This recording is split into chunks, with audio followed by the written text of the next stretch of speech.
Please stand for the Chairman of Thanet District Council.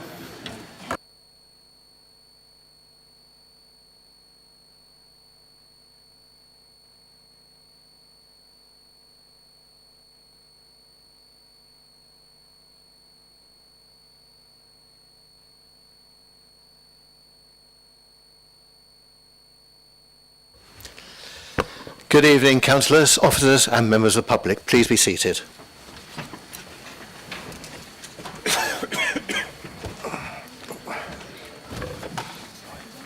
These caster wheels are difficult. Right.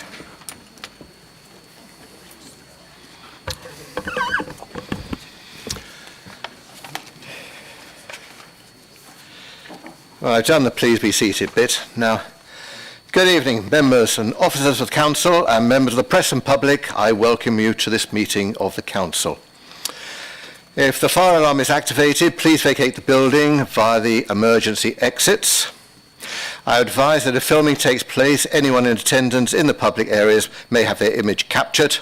I urge, therefore, anyone filming proceedings to avoid filming members of the public, particularly if there are children present. Does anyone intend to film the meeting this evening?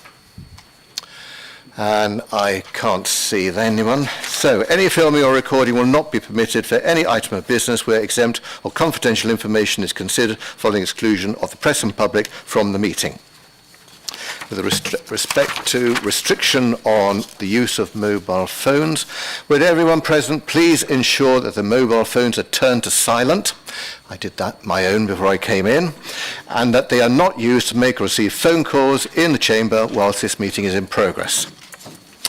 So we'll move straight on to, before I do, I'll just mention that I've lost the sight in my right eye temporarily. I'm on the road to recovery, so if I don't see you indicate, make a point of waving again, and I'll certainly, hopefully with the help of democratic services, I will pick you up. Yes.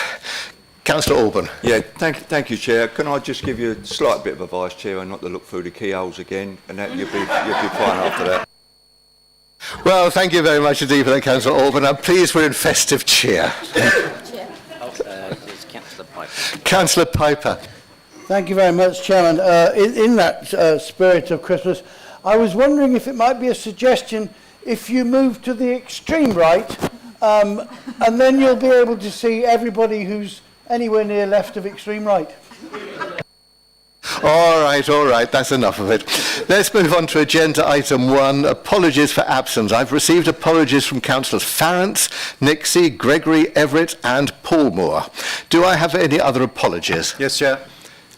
Where are we? Who said that? Councillor Fellows. Councillor Coleman-Cook, Councillor Lees and Councillor Townends were late. Apologies. Thank you very much, Councillor Fellows. Any others?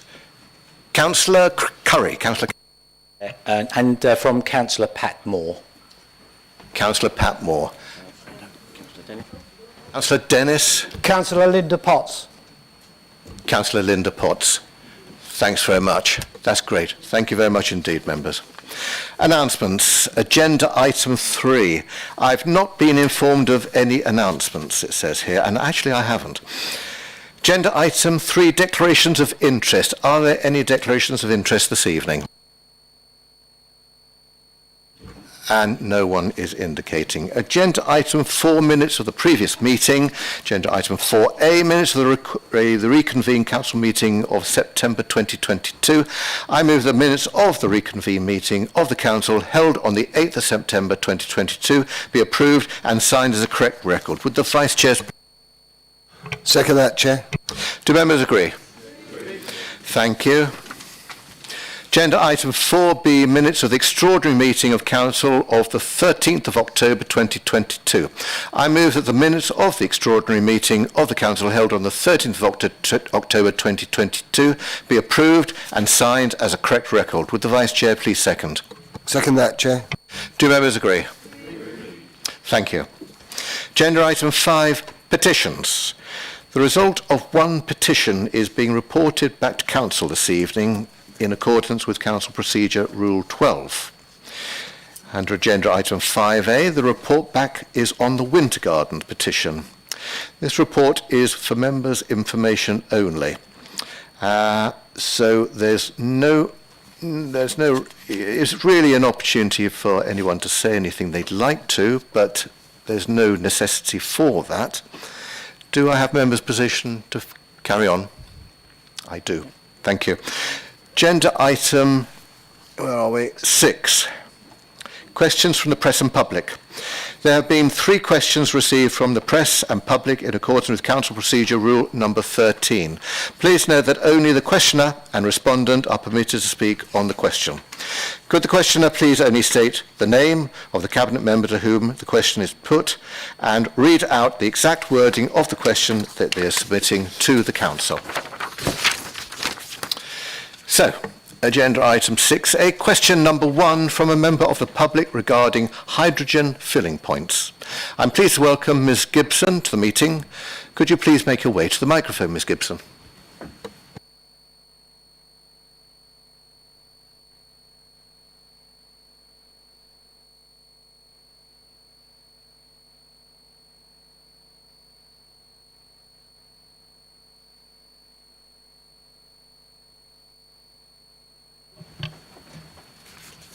I'm supposed to sit.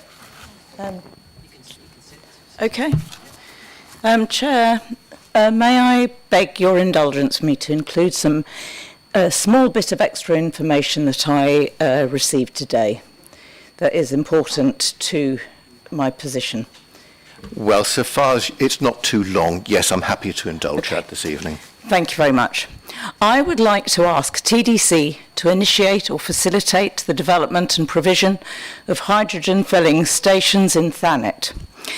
TDC has declared a climate emergency and signed up to carbon zero by 2030, as I understand.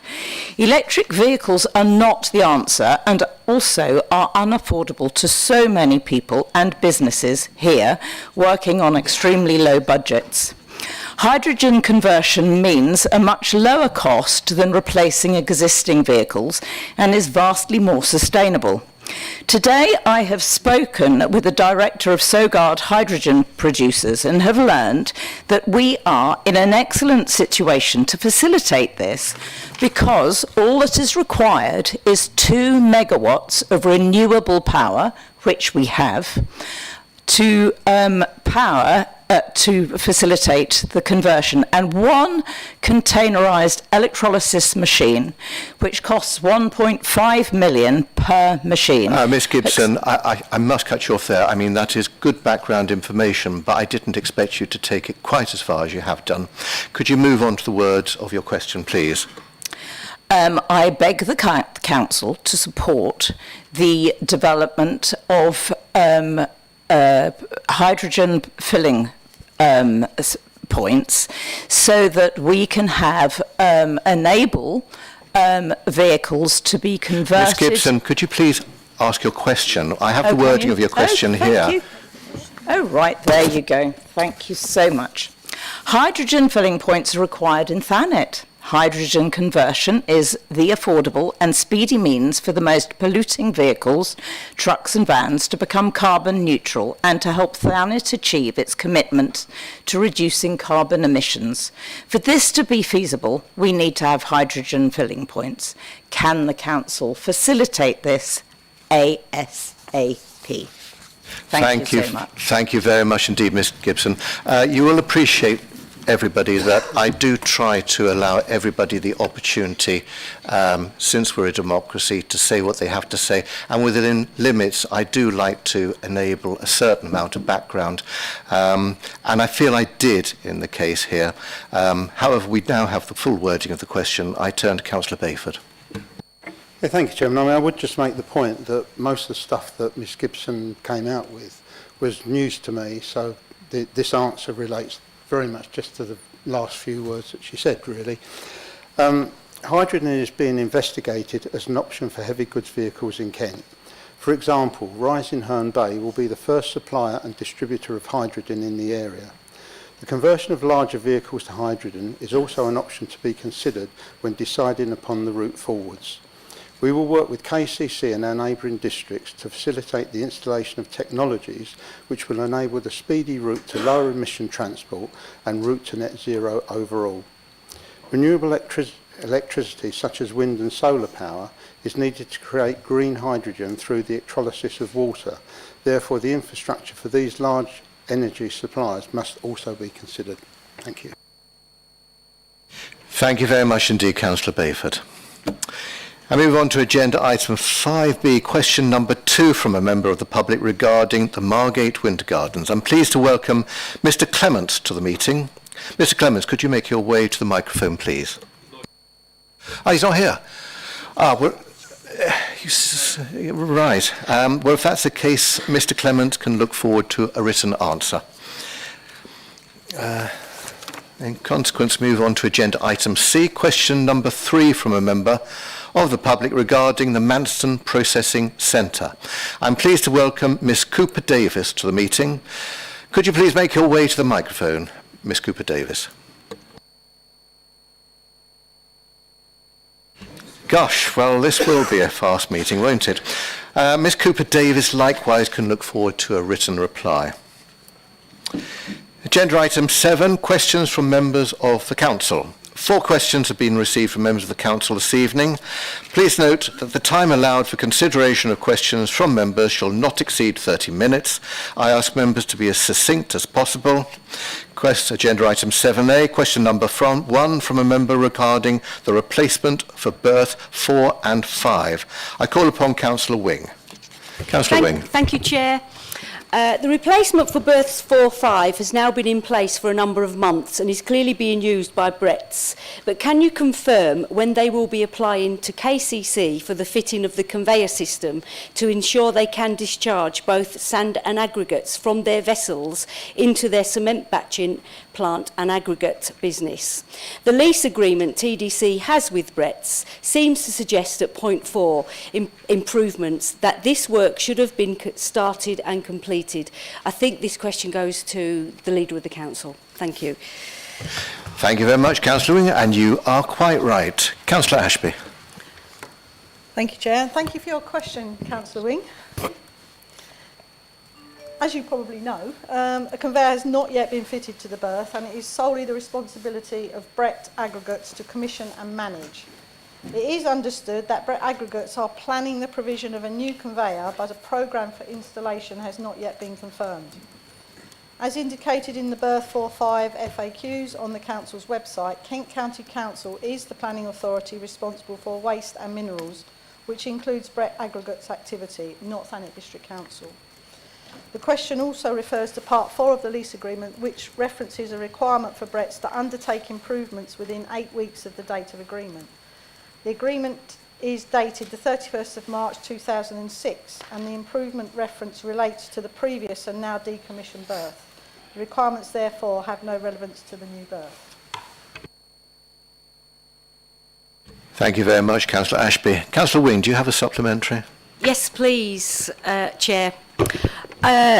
We were told constantly that we are responsible for lorries bringing gravel because gravel can't be discharged while the berth is inoperable.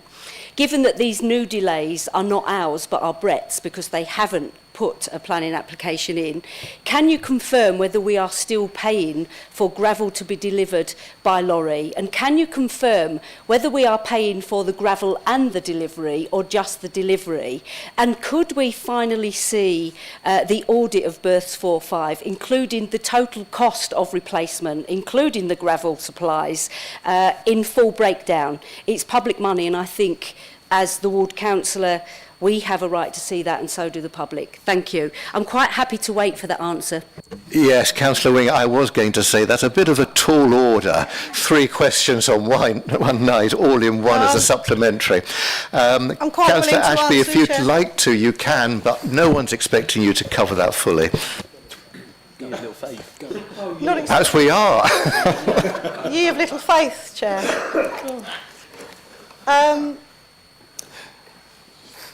What was the first question?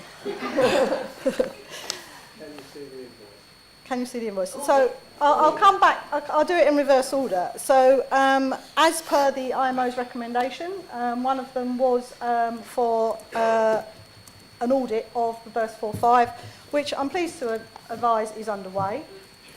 The provision for the lorries to transport the aggregate out was only our responsibility up to the point where we have fulfilled our requirement to provide the berth.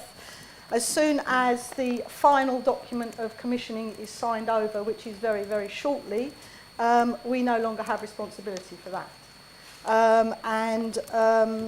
Regarding the cost of going forward, obviously as soon as that is signed, and I'm led to believe that there are just a few high technical engineering, which I can't answer the questions to, as to why it's not got the final sign-off, but as soon as the final sign-off is complete, that will then, the cost for the transport will be a responsibility of Brett's.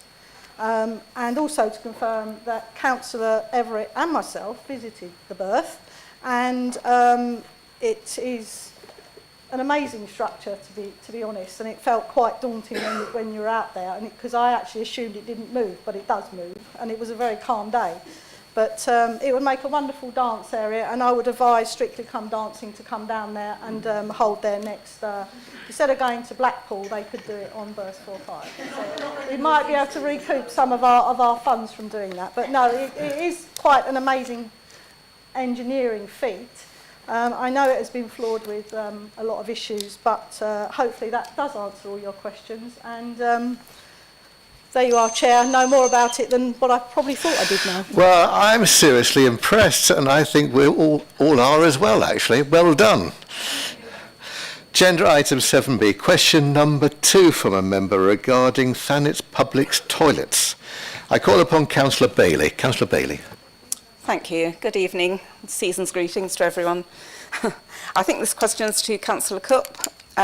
So the most common complaint I hear regards the condition and the management of the Thanet's public toilets. The Council's 4-year corporate statement includes an objective to undertake a full and thorough review of our public toilet facilities. To my knowledge, there have been toilet surveys, discussions with town councils, a toilet working party, and money allocated in the budget for toilet refurbishment. I previously asked you about this, Councillor Cupp, if you remember, about the outcome of the toilet working party in July 2021, but I'm still not aware of a published strategy. With only a few months remaining of this administration, could you please update me on the progress of this corporate objective? Is there a written strategy? What does it look like, and when will it be implemented? Thank you. Thank you, Councillor Bailey. Over to you, Councillor Cupp.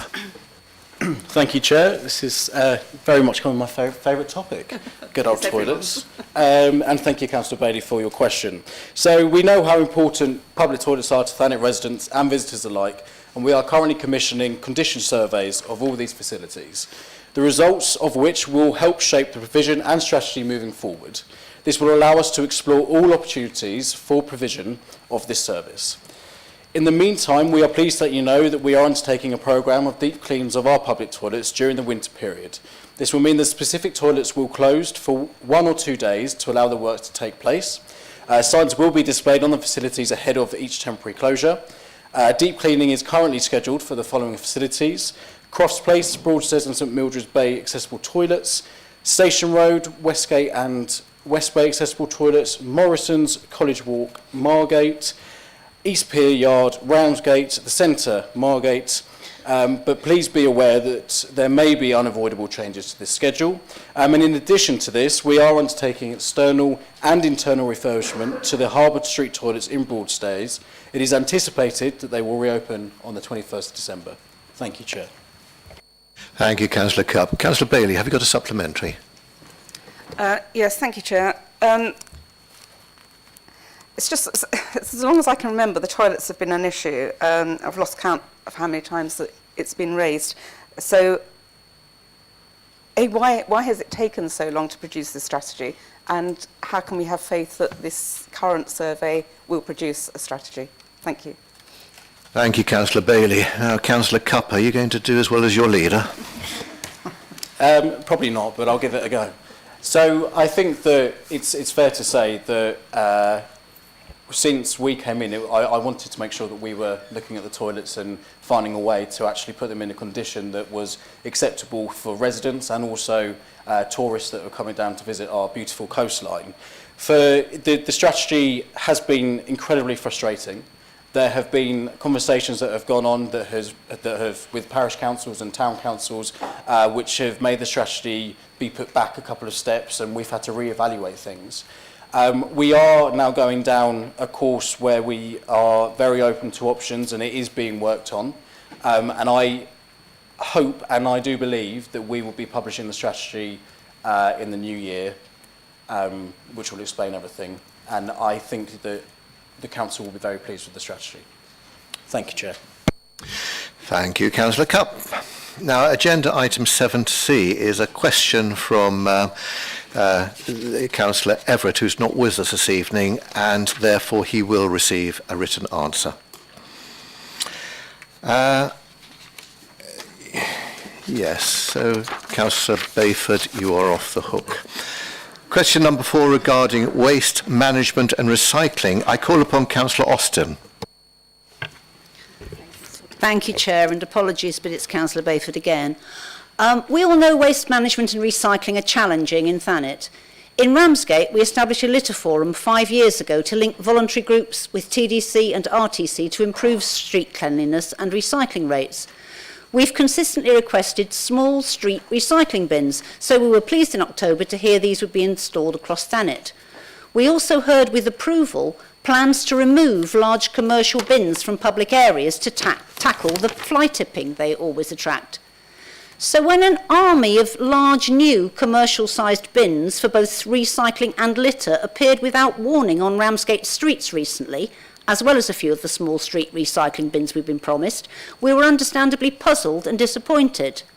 We can only conclude that TDC policy on managing street waste has changed radically since October, for Ramsgate at least. Could Councillor Bayford therefore please explain our current approach and the rationale for these changes? Thank you. Thank you, Councillor Austin. Councillor Bayford, your plate's full. Yeah, thank you, Chairman. Thank you, Councillor Austin.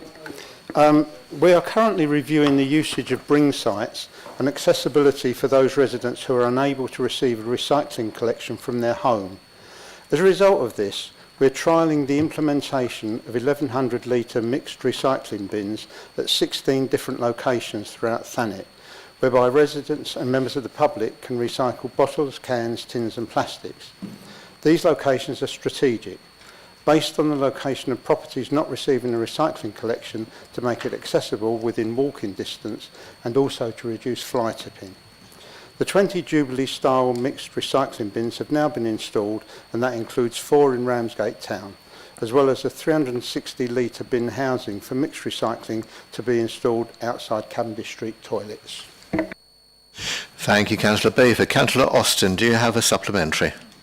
I do, thank you, Chair.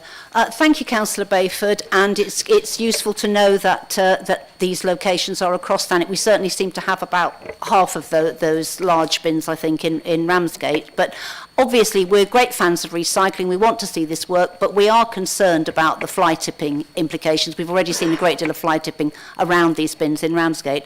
My question, though, really is, I'm part of Councillor Curry's working group on more effective working between TDC and town and parish councils. Why wasn't there any discussion at all with town or parish councils about this? We know of none in Ramsgate, none with the voluntary group, the umbrella group that we've been working with TDC for years. It would have been really helpful if we could have had a bit of a discussion about that and known about it before they simply landed on our streets. Thank you. Thank you, Councillor Austin. An oversight, Councillor Bayford? I wonder if it was an oversight, that's all. Of course it wasn't an oversight. How could you suggest such a thing? I mean, look, I think the fact is, Councillor Austin, that communication between TDC and town councils has improved a lot. You've got your litter forum. I know that our environmental manager regularly attends that, and I've attended when I've been able to. I think the point really to make is that waste and recycling is a responsive service. we're constantly getting information about the usage of bins that are out there, the failure of the bins, if you like, with litter around the place. And constantly, we're looking at ways to reduce these things. And this latest iteration is in order to actually keep that going. It's not possible, I don't believe, or reasonable to expect that every time there's an operational decision made, that should be discussed or communicated before it's done. I mean, we're only doing things because we think they're the right thing to do, which is all I can say. But hopefully the communication, you will agree, is much better than it has been in the past, and let's hope in the future that you'll think it's good again. Thank you very much, Councillor Bayford. Agenda item 8, notice of motion. One motion of notice has been received in accordance with Council Procedure Rule 3. Please note that the time allowed for consideration of the motion shall not exceed 30 minutes. I ask members to be as succinct as possible. Under agenda item 8A, the motion regarding the requesting of additional government resources. I call upon Councillor Duckworth.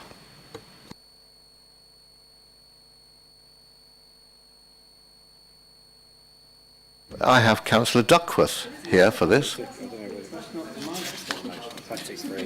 Well, I've jumped pages here. No, it's just about plastic-free community. It's a mistake. Yeah, it's a mistake, that's our fault.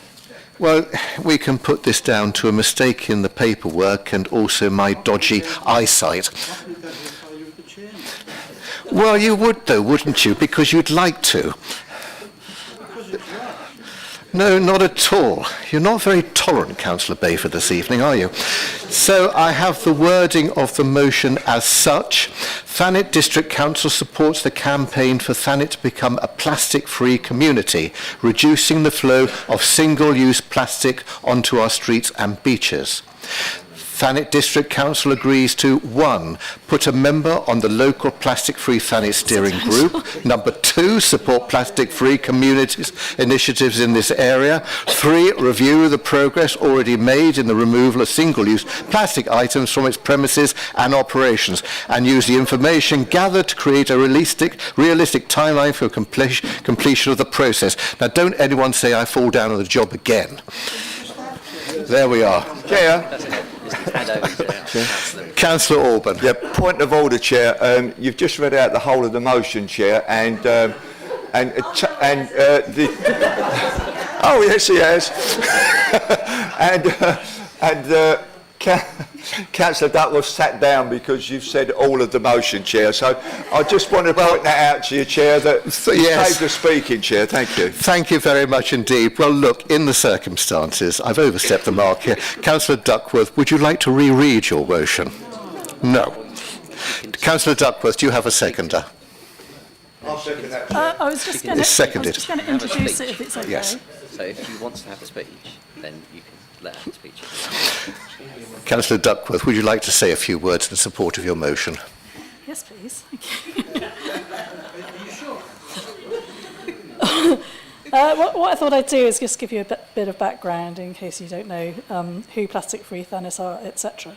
So Plastic Free Thanet is a new campaign launched on the 31st of July 2022 that aims to reduce the amount of single-use plastic that ends up on our beaches and streets.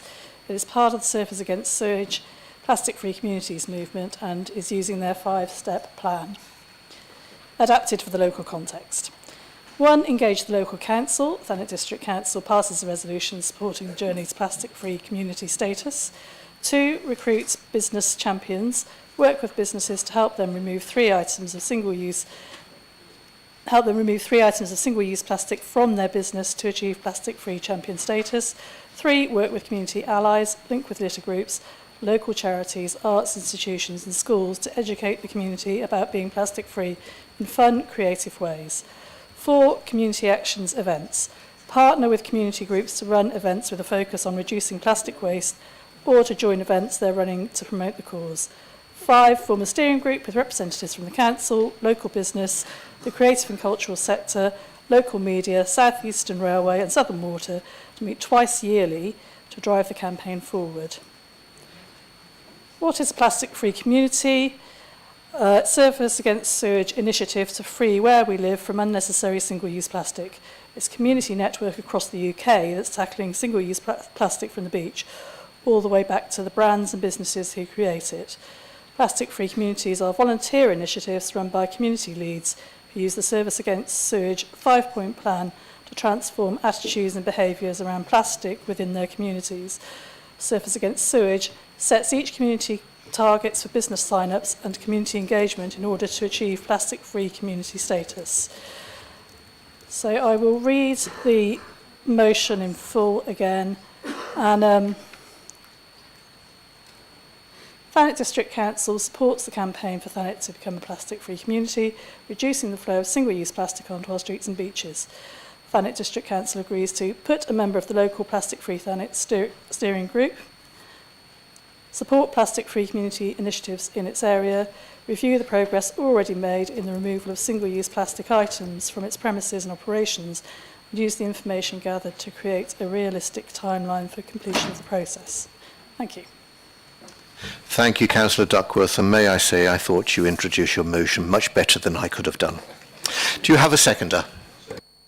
Thank you, Councillor Orban. Would members please note that in accordance with the Council Procedure Rule 3.7, if the motion is seconded, then it will be referred to Cabinet as it relates to a Cabinet function, unless otherwise Council decides to debate the motion. If Council wishes to debate the motion, then following the debate, the motion will be referred again to Cabinet in accordance with the Council Procedure Rule 3.8A4. In accordance with Council Procedure Rule 3.7, a member of the controlling political group is entitled to reply. I call upon Councillor Bayford. Yeah, thank you, Chairman. I mean, at this stage, we're very happy to have the debate. Totally in agreement with this. I just hope that members will not try your patience any further than have tonight and not keep repeating stuff, because otherwise we could be here for a very long time covering not very much ground. Yes, thank you for that. I'm grateful. Now, do I have a proposer or a second to debate the motion? Councillor Orban, would you like to propose? I propose that we debate the motion, Chair. Do you have a seconder? Well, I've got Councillor Bayford now, so he'll do. So can I start off? Who would like to start the debate?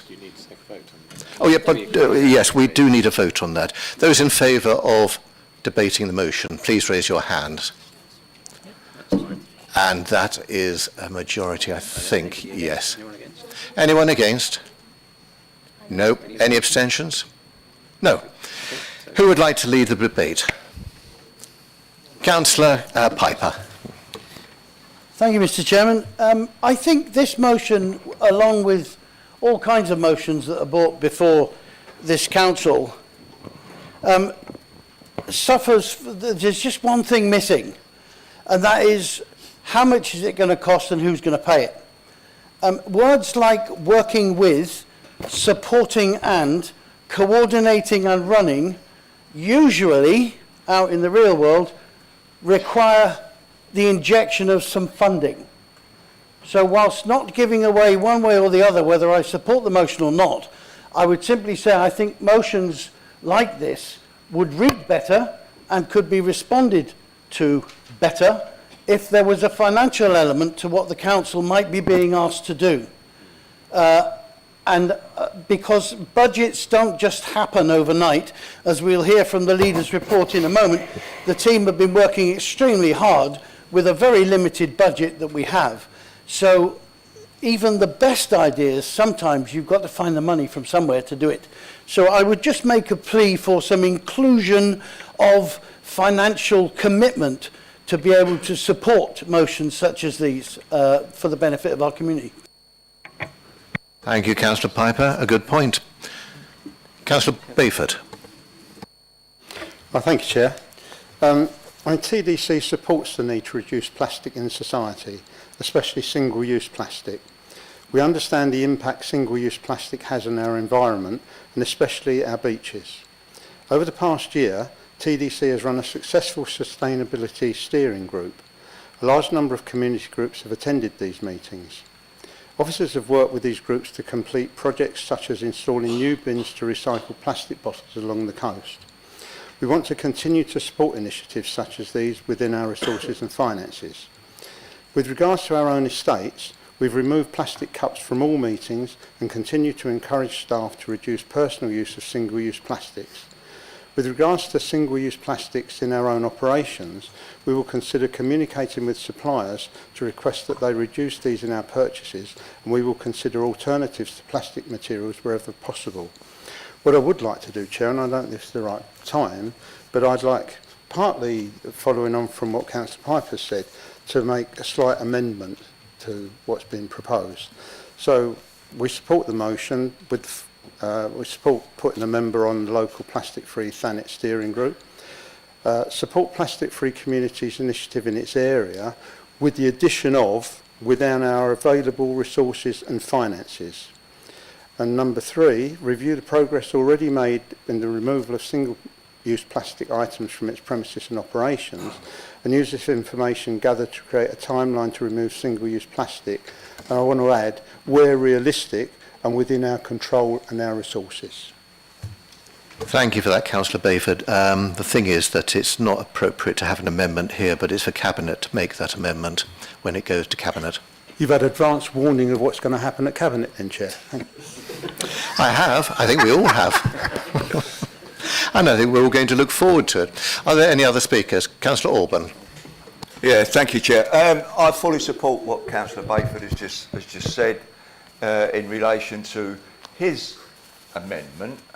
I just wanted to go back on what Councillor Piper said. On such a motion as this, it's very difficult for an individual councillor to come forward with a motion and with costings on such a wide-ranging thing like we've just discussed, or we are discussing. So I'll take his point on if it's to get, I don't know, 20 new vehicles or something. I can understand that of getting the cost, but something like this, you can't do it. But I fully support what Councillor Bayford's just said, and I'm hoping that all members will vote in favour of this motion. Thank you, Chair. Thank you very much for that, Councillor Alban. Are there any other speakers? Councillor Wing? Yes, Councillor, well done. Yes, I saw you. I think this gives us an opportunity to also recognise what the council's already done.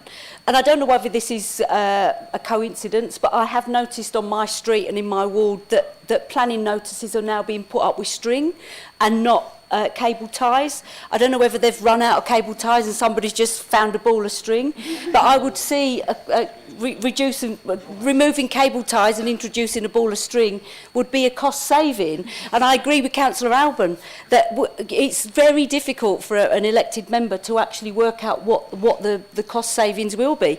All I will tell you is that Broadstairs Council, I believe, have already introduced this motion, and thankfully my own council, Ramsgate Town Council, are also looking to remove single-use plastics recently within a time frame and within the scope of our resources, and we hope to influence others. We also have events. I know I've filled in the events paperwork, which is massive. There is a requirement to undertake recycling there, and maybe some of that phraseology on that paperwork can also use the removal of single-use plastics, which we do see a hell of a lot of in some of our events that go on in our area, and we give permission for.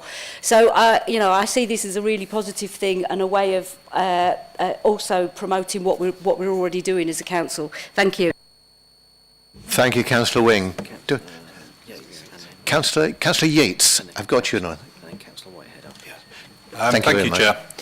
By approving this tonight, I hope we can send a strong signal to our local businesses, schools and residents, and this will help shape our community and result in less single-use plastic sold across Thanet and result in beaches and cleaner streets. I think one issue in particular I just wanted to bring up is disposable vapes and what the amount of trash and rubbish they're producing in our area, and I hope that this committee, once they are set up, can discuss that, because there is no recycling for them, there's no clean disposal for those, so if that can be an issue, that would be greatly appreciated. Thanks. Thank you, Councillor Yates. Councillor Whitehead. Thank you very much, Chair. To a large degree, as it refers to our operations, this is an extension of the climate emergency which we previously declared. So I do feel that this is eminently sensible. I fully accept the financial considerations, but I also believe that that's something that can be worked on in terms of looking at the detail of this when it goes to Cabinet, as mentioned by Councillor Bayford. So yes, fully in support. Thank you.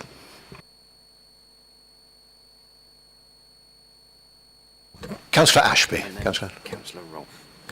Thank you, Chair.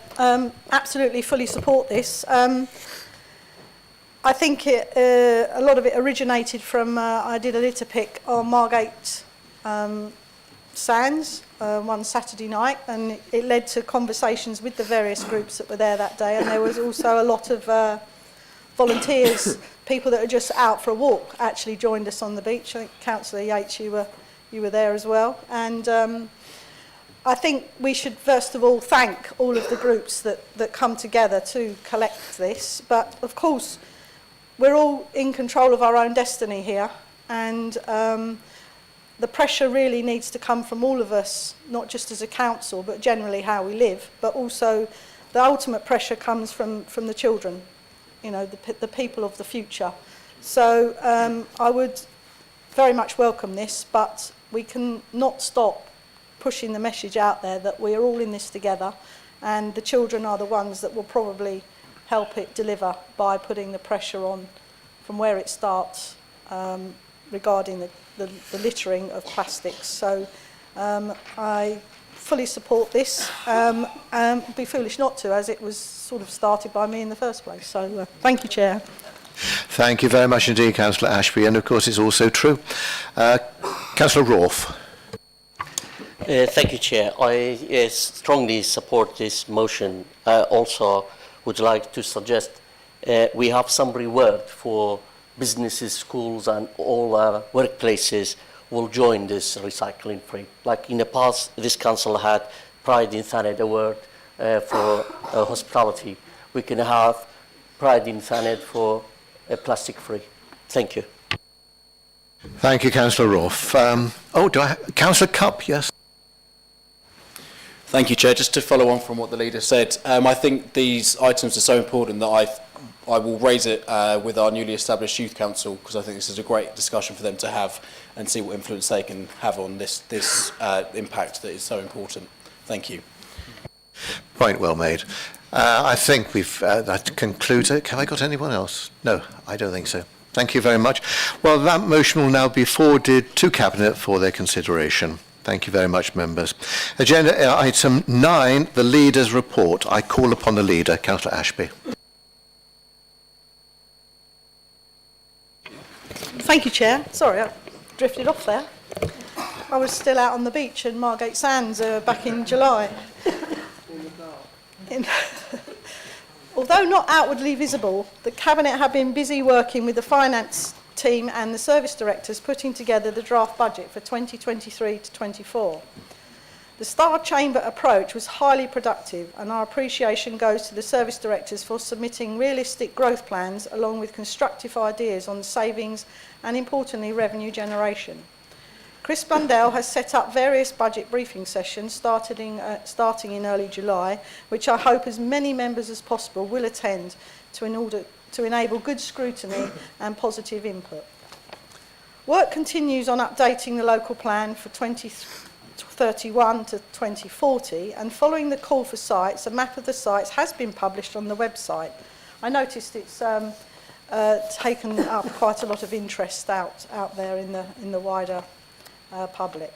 No decision, and I must emphasise this, has been made about any of the sites which might be included within the final version, and at this stage the sites are being assessed for their suitability on specific purposes such as housing or employment development. Congratulations to our Visitor Information Service selected as finalists in the Visitor Information Service of the Year category, the Beautiful South Awards for Excellence 22-23. Guaranteeing either gold, silver or bronze, to be announced on Tuesday the 13th of December at a ceremony in Brighton. The process has started to find a new operator for Ramsgate Open Air Market, and potential operators will be invited to submit their expressions of interest, which will be evaluated by a panel at the end of the marketing period. Once a preferred operator has been selected, procurement and due diligence will follow along with stakeholders' engagement. The bathing water report for 2022 was released by DEFRA last week, and of our 13 designated bathing waters, 8 have been classified as excellent and 5 classified as good. Viking Bay has improved from sufficient to good, meaning that all of the district bays are now classified as either excellent or good. Within our 19 miles of stunning coastline, there is a big reliance on the support of many different individuals, groups and organisations to help maintain and manage such an extensive stretch of coast. A new coastal stakeholder group is being formed to provide a forum for local organisations and partner agencies to share information on their initiatives and activities with a focus on the Thanet coast. Keeping our streets clean, we know, is a priority for local people and requires a lot of resource to achieve. To support this, it is planned to introduce a PSPO on Atherstone and Ethelbert Roads in Cliftonville, which should reduce the amount of litter and other ASB in the area. A public consultation is underway to give residents the opportunity to comment. The Sustainable Wharf Grant has been launched, which is available to homeowners and tenants to apply for home improvements free of charge if they wish to have both home and have both a home with a low energy rating and a net household income of below 30,000. This is particularly relevant at a time when energy prices, as we know, are extremely high. So I urge members to let as many residents know about the scheme as possible. There is a programme of deep cleansing, as we heard earlier, of our public toilets taking place over the winter period. And as a result, some of the toilets will be closed for 1 or 2 days to allow the works to take place. Repairs are also being carried out at Harbour Street toilets in Broadstairs. 20 recycling bins have been purchased with the first of these installed on North Down Road. The remaining bins will be installed in our high streets and town centres location by March 2023.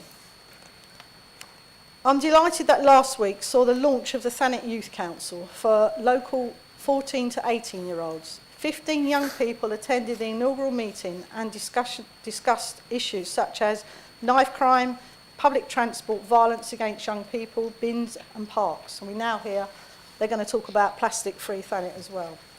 Congratulations to Councillor Cupp and Penny Button and her team for driving this initiative forward, and I'm sure that we can all learn a lot from this young group of people. Finally, I would like to wish you all a very Merry Christmas and a healthy New Year. Thank you, Chair. Thank you very much indeed, Councillor Ashby. I call upon Councillor Whitehead to comment on or ask questions in relation to the Leader's report. Councillor Whitehead. Thank you, Chair, and thank you, Leader. Many thanks to the Leader for her report. And I would also like to express how very pleased I am with the level of engagement we have had from officers in relation to budget information. The more information is made available, the more effective we all are as a chamber, and I join the Leader in thanking the officers involved and look forward to further briefings. With so much changing and so frequently in relation to the Levelling Up and Regeneration Bill, the future of development in this area is something that is of great concern to residents, especially in relation to the call for sites. Successfully decoding exactly what is meant by government announcements regarding the future of planning is becoming a bit of an art, and I look forward to hearing from central government exactly what is meant by flexibility on future housing targets, and hope that it is directly linked to an increase in funding for council and genuinely affordable housing and the removal of the reliance on private developers to deliver affordable housing, as realistically that is the only way to ensure that the future development we have is the future development that we actually need. As the Leader states, it is important to remember that the sites listed are only the sites that have been put forward at this point. The legitimacy of proposals and the future of proposed sites comes under the next part of the process. I am very aware from Ramsgate colleagues just how important the future of the Ramsgate open-air market is, and I welcome any progress on this front. High streets and town centres are undergoing ever tougher times as the continuing cost of living crisis affects our area, and community-based income generation to support them is a priority. It is excellent news that our recent bathing water quality tests rate our bays as either excellent or good. However, the continuing coastal discharges make this rating an area of greater importance rather than simply welcome news. We still require stronger central legislation to enforce the protection of our coastline, or the tourism economy that we rely on so strongly will continue to be endangered, alongside our year-round water quality. I welcome the Athelston and Ethelbert PSPO and commend the continuing efforts of Eden Gedders and all officers involved. It is easy to look at the difficulties of an area and require changes. It is far less easy to actively make those changes, and the realities of our demographics as an area means that I especially welcome the focus on the requirements of landlords to support and ensure that residents can easily abide by the terms of the PSPO. I especially welcome the Warm Homes Grant, as we are all very aware that there are many residents now in private or owned accommodation who are struggling significantly with the cost of living crisis and with heating. Providing for all our residents is incredibly important, and I welcome this provision. The deep cleaning of our public toilets is vital and also welcome, but understanding the future of them is essential, and as discussed earlier, I look forward to hearing from Councillor Cupp in the new year as to how we will move forward, considering the lack of statutory support for toilets provided by central government. And finally, I would like to thank RISE and the homelessness team for the work they are putting in over this period of the severe weather emergency protocol. It is always a period of intense work, and it is more important than ever at the moment. Thank you to all officers and members and residents who have worked so hard across this year, and I wish everyone a Merry Christmas and a Happy New Year. I hope that the new year brings you everything that you need, the best of what you want, and nothing to harm or hinder you. Thank you. Thank you, Councillor Whitehead. Well, with all of that, I can't go too far wrong, can I? Councillor Ashby, would you like to respond? Thank you, Chair. I didn't actually pick any questions up there, but actually we're totally on the same page, I think, throughout the whole report. So, again, I look forward to the definition of flexibility and non-mandatory or whatever terminology you use, but I'm just pleased that this has happened, because all along, well, for as long as I can remember, I've been saying that we can't drive the change here. We can object to applications, we can protest, we can do whatever, but we always had to attack the top level, and that's exactly what we've been doing. And certainly I can say that the drum that I've been banging and that we've been banging down here, and the reports that have written and the letters that we've written obviously haven't fallen on deaf ears. And also the avid campaign of Sir Roger Gale, who have constantly made mention to the powers that be. It took the Secretary of State obviously 2 sit-ins at the job. He sort of went away. Obviously the time that he had when he was away from being the Secretary of State allowed him to actually consider things. I mean, it will possibly make a huge difference to us, and all we can do is keep writing and putting our case. But I really do think that Thanet is completely on the map as far as Westminster and DLUC are concerned. They certainly know who we are and where we are now, and they certainly know that we've got a lot to say on lots of different matters, and this is one that affects everybody. So thank you for that endorsement there. The water quality, I agree. I continue to sit on the task force group, and we know that it is important here. And we can only keep pushing for the solutions. There are various schemes that are coming up, and we will be hearing about them very shortly from the SUDS programme. And I also look forward to the toilet strategy. It's something that has been going on for a long, long time. I think I set it up back in 2018. So here we are, we've come round, and we're nearly there, and I look forward to the end result. Thank you, Chair. Thank you. Thank you very much, Councillor Ashby. I call upon Councillor Garner to comment on or ask questions in relation to the Leader's report. Councillor Garner. Thank you, Chair. Oh. Merry Christmas. Yeah. As usual, I'd like to start by thanking the Leader for the early sight of her report to allow us to prepare our responses. There are a few items of interest. Well, they're all of interest, but a few of them that I'd like to comment on this evening. Regarding the budget, I know that Chris and all his team are working hard with you to prepare this over the next few weeks, and that there are plenty of opportunities for all of us to get involved. Our group will certainly be fully participating in the process of scrutinising and offering up a number of suggestions when we meet. The local plan is quite rightly a hot topic, and as has been mentioned, it became a little hotter earlier this week when the government announced a number of changes to their Levelling Up and Regeneration Bill, which will impact this. We called for the current review to be halted earlier this year so that the ridiculous housing numbers we were being asked to add to our target could be reviewed, and pleased that you agreed and wrote to the Minister.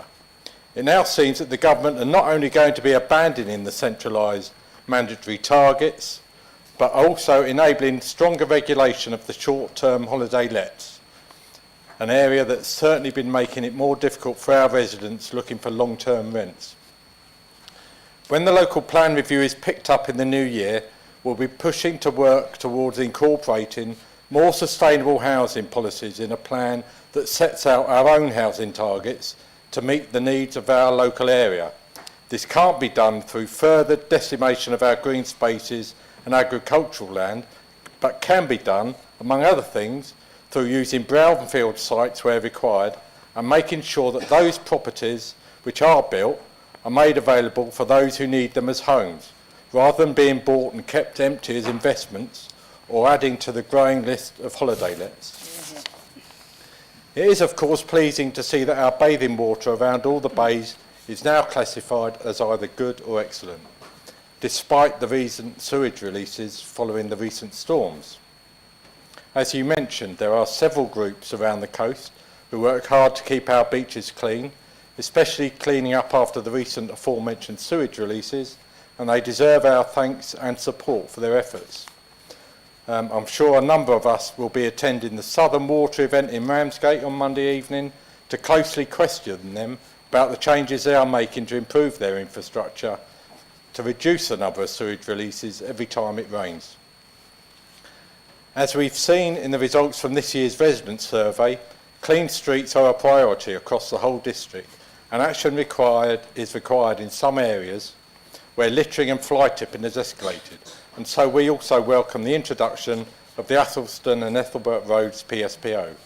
Conditions there need to be urgently addressed, as we know they are adversely affecting residents' physical and mental health. We welcome the launch of the Sustainable Warmth Grant, and we'll be making as many residents as possible aware of it.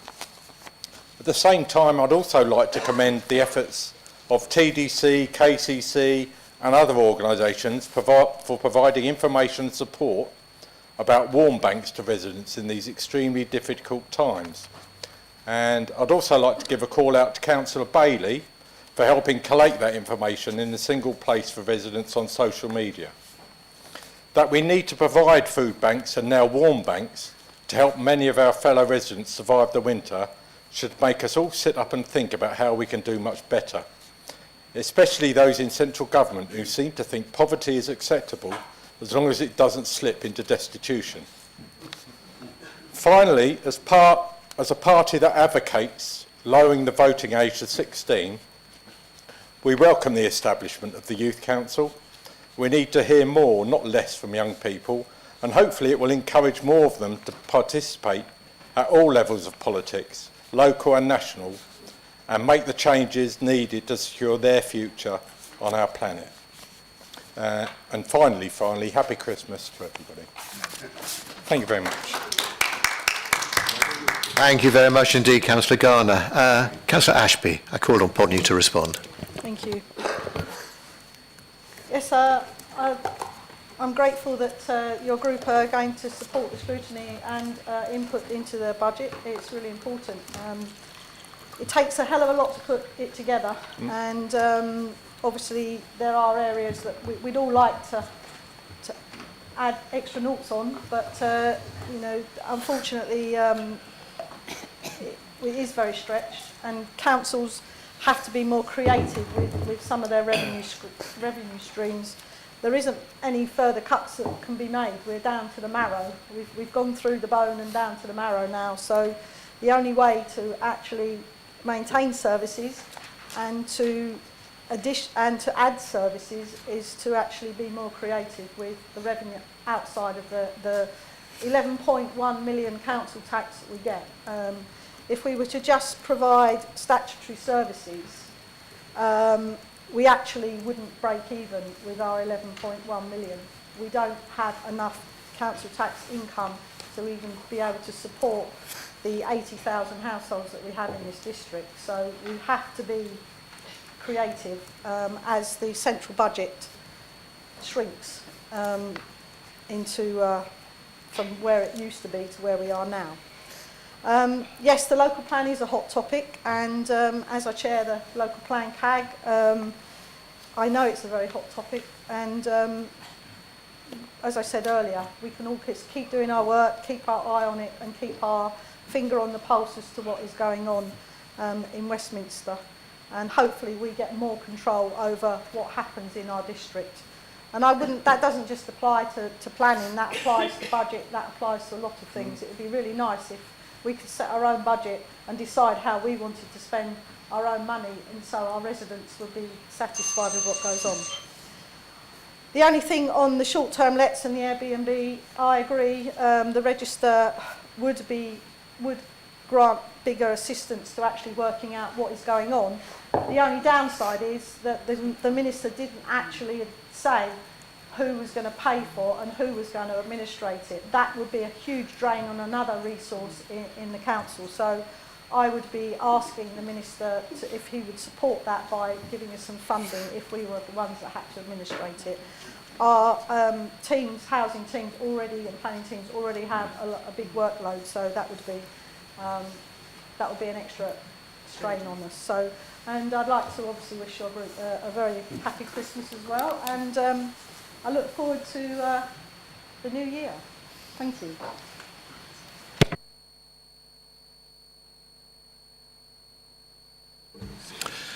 Thanks very much indeed for that, Councillor Ashby. I call upon the Reverend Stuart Piper to comment on or ask questions in relation to the Leader's report. Councillor Piper. Thank you, Mr. Chairman. Leader, I know you've been very busy talking with central government, especially some of the big boys and girls who are involved in government at the moment. So in your future conversations, could I make a suggestion that for the good of Thanet, flexible must mean fewer in terms of the housing numbers, fewer houses, fewer sites, and that might help the minister to make up his mind about what he actually means. It was good to read some good news about the council's own housing plans for new council houses. That was very good to see, and congratulations of course to our housing team who work extremely hard. The process of finding an operator for Ramsgate Market, we're obviously, as Ramsgate councillors, very, very interested in that, and so we look forward to finding out exactly who's going to run it and when it's going to start. With regard to the bathing water report, thank you for maintaining on our behalf very good contact with Southern Water at all sorts of levels on all sorts of issues. I'm sure we will all benefit when the talking has finished and the rectifications that are required have been made. The Sustainable Warmth Grant, Leader, I only know, it says here if you've got a joint income of less than 30,000 and a home with a low energy rating. To be honest, I only found out the energy rating on my home because I put it up for sale. And they came round and they said, oh, well, this is it. And they asked me a load of questions about what kind of insulation I had, including how old, for example, the loft insulation was. I'm a little bit concerned that there doesn't seem to be any advice in how we tell people whether they've got a poorly insulated or energy rated home, because if they simply go on the internet and have a look what their address was 10 years ago, things may have changed by then. So I just wonder if there's any room in all of that when we're advising our residents, if there's any way we can advise them on how to get up-to-date ratings and any costs that might be involved. And finally, apart from wishing everybody a very Merry Christmas, well done, Councillor Cupp. Thank you for excellent work with the young people. Thank you, Leader, for your report. Thank you very much indeed, Councillor Piper. Councillor Ashby, have you got a response? Thank you, Chair. Thank you for your response, Councillor Piper. Fewer, okay, I shall mention that word. I've got a few words that I've mentioned to you, but I'll add that one to the list. Council housing, yes. We have got a housing crisis in this country, and we've got a crisis with emergency accommodation, as we know. So I entirely agree, and that I think, personally, the only way out of this is for councils to build up their housing stock. And I would just love the government to give us a few, 100 million quid to be able to do it. But then, of course, then we come into direct conflict with the fewer rather than the flexible. So it's a balance, it's a fine balance. We need to provide the homes, but if we are going to provide homes in Thanet, then let's provide homes that people can afford and build our own stock up. All for that. Southern Water contact, yes, I do have a lot of contact with Southern Water, not always good. But we remain in open dialogue, and hopefully I will be along there on Monday evening. I just hope that people attack Southern Water rather than attack me as they did in the previous public meeting that I attended. So, they are the people that have got to put this right. We can only help them by signing up to the different schemes. The energy rating system, I'm reliably informed by our Director of Housing that we've actually got two officers that can give advice on this or point people in the right direction. So I think if we can publish that advice to members, and then you can pass that on. But yes, you're right. I mean, the only way is to have your energy rating, and it's usually only when you go to sell. But might be quite a good idea if maybe the government or even the housing, if there's some sort of like check matrix that they could fill in, like a questionnaire for the items that they do know about. But I mean, obviously a lot of it is dependent on windows, heating system, and obviously the loft and the insulation, cavity insulation. But I'm not an expert on this, by the way. So I think I can ask the Housing Director to provide that information to all members. So thank you, and I'd like to wish your group as well a very Merry Christmas. Thank you. Thank you very much indeed, Lead. I think what we're talking about is the preparation of an energy performance certificate, which generally goes with any house sale. Agenda item 10, and back to you, Councillor Piper, as the Chairman of the Overview and Scrutiny Panel. I call upon you to present the report. Thank you again, Mr. Chairman. The report is here, members. I'm sure you've all had a chance to have a look at it. There are just a couple of things I would like to mention, please, on the review of our work programme. The report does say that the leader is kindly agreed to come and bring her presentation about the efficacy of the CAG groups to us in January. It was, as you know, due to have been in November, but we had a briefing about the Manson Processing Centre instead, which was organised at very short notice, and this is the first opportunity to thank those involved in that, in preparing that for us. But it does bring me to 2.14 in the report. There is a typo which I missed. I'm very sorry about that. It says we will be given a briefing. We were given a briefing, and it was a very good briefing indeed. The rest of the report is there, members. Please, if you wish to make any suggestions or comments, if not this evening, I'm happy to receive emails or requests. Such was the case with the Manston Processing Centre. That's what kicked the ball off, kicked the ball rolling in the first place. Thank you, Mr. Chairman. Thank you very much indeed, Councillor Piper. Do members have any comments? Not this evening. Agenda item 11, the mid-year review 2023 to 2023 Treasury Management and Annual Investment Strategy. I call upon Councillor David Saunders. Thank you, Chairman. Almost tail end Charlie again, aren't I? Hopefully my voice will last out. There's a degree of deja vu because I seem to have read this same introduction only 2 weeks ago. but there are some changes. We've made some changes to make it less boring for you. This report sets out the review of the Council's mid-year Treasury management activities. At the mid-year point, we had approximately £20 million of external borrowing. No new external borrowing had been undertaken during the first half of the year, but £168,000 of debt had been repaid during this period. Despite using our internal cash balances to fund our new borrowing needs, the Council still has a significant cash and investment balance holding almost £57 million as at the 30th of September 2022. Looking forward across the remainder of the financial year, borrowing options will continue to be reviewed in line with current and emerging market conditions.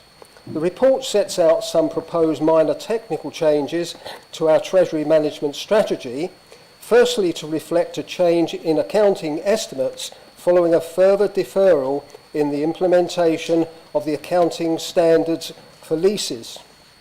I am assured that making the change ensures our limits are adjusted to an appropriate level, and all the assurances I get from my financial team are all well founded and absolutely spot on.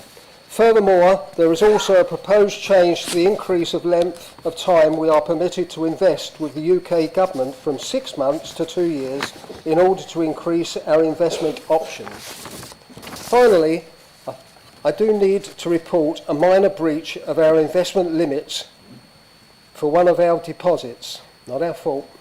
This is due to an error on behalf of one of the Council's financial providers where they added the accrued interest to the balance of our deposit with the fund rather than paying the interest directly to the Council.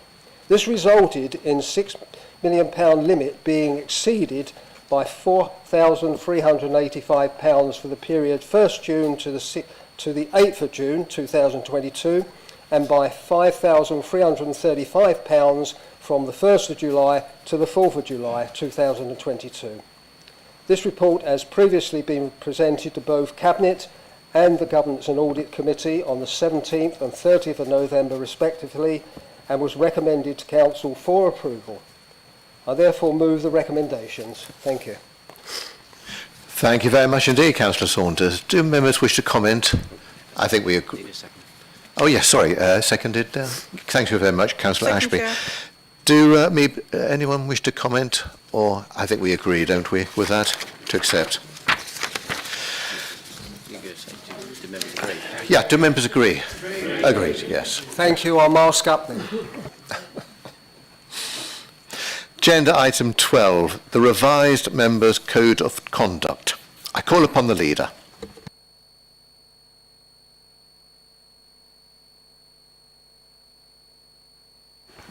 Thank you, Chair. I'm quite prepared for this. Am I presenting? I thought you were presenting it, Chair, sorry. I think we just need to move it in actual fact, leader. So if you have a seconder, I think we can settle for that. Councillor Pugh will second. Do members agree? Councillor Orban, do you wish to say something? Yes, please, Chair. Just going through the Code of Conduct, Chair, there is, as part of the report, there's 2 issues in relation to members' declaration limit. Oh, sorry, beg your pardon. Which is the members' declaration limit. It's recommended £100 for that limit, but it's also given an option to staying on the £25, which it currently is. I would urge members to stick on the £25 limit. I think extending it to £100 is wrong, and we should remain with that. Secondly, Chair, there is the definition of anti-Semitism, which it says they may wish. Part of the report says you may wish for that to be retained. We, as a council, agreed it back in 2020, and I can see no reason why that should be removed, Chair. So I would urge members to agree that we retain the anti-Semitism definition and retain the £25. Thank you, Chair. Yes, thanks very much, Councillor Alban. My understanding is that the £25 is the requirement, and we are retaining the anti-Semitism clause. Does any other member have a comment? Councillor Ashby. Yeah, just for clarity, it did cause a bit of confusion. So the options are, the option, and this has come through from the Constitution Review Working Party, then on to standards. So the standards was the last committee to hear it. So I think I'm right in saying that standards put it back to 25, and the anti-Semitism law or rule applies, because that was part of what we'd already agreed previously at council. So the understanding is, and just for clarity, and I think I have clarity from the MO. So the confusion appeared to be around the fact that the new codes did not mention it. So the new codes are not our codes, so it's whether we adopt the new code with or without these particular elements. So TDC members agreed to include the definition of anti-Semitism in their code of conduct, and it has been recommended that it retained. So just for clarity, that's where we are, and we are still at £25, and I promise not to have any bottles of champagne, Chair. Councillor Alban, you wish to come back? Yeah, thank you, Chair. It was just me reading a report, Chair, when it says members may wish to continue with the lower amount. You know, that was the confusing issue, and also the same. It says the same with the anti-Semitism within the report, Chair. So it was reading that, and I'm pleased to hear what the leaders just said. Thank you, Chair. Right. Well, thank you for that, Councillor Alban, because that was my reading of it as well, and I think we're all on the same channel here now.